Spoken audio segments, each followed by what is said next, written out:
Okay, so you guys seem to really like Slyland, huh? But, you know, for a recap, what is Slyland?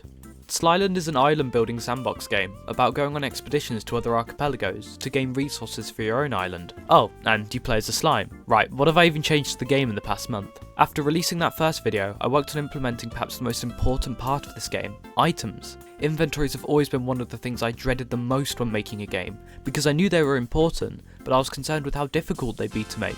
So, what did I do for this game? There are 4 main components to my system.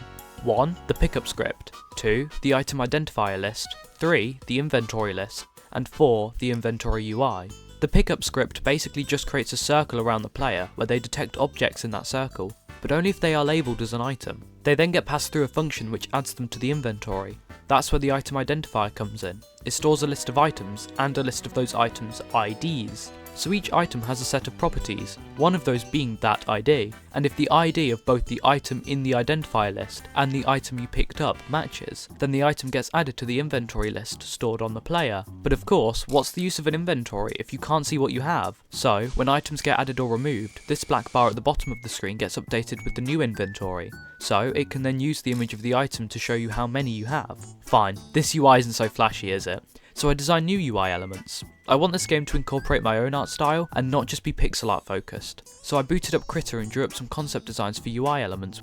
Here's how they turned out. It took a few revisions, but I ended up with designs I was pretty happy with. Here's how they looked in game.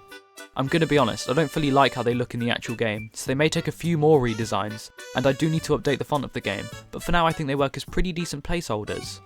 I also added the cost of islands when building. You can't just infinitely build now, you have to have the right resources to build an island.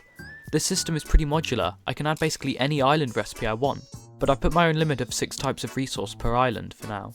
So that's been my progress after a month. How do you think it turned out? Let me know what you think I should add to this game. And yeah, it is in pretty early stages, so don't expect anything grand at the moment. But with these new systems in place, hopefully this game will grow pretty fast. Oh, and if you're interested in keeping up with these updates, feel free to subscribe, it'd mean a lot to me. Anyway, see ya.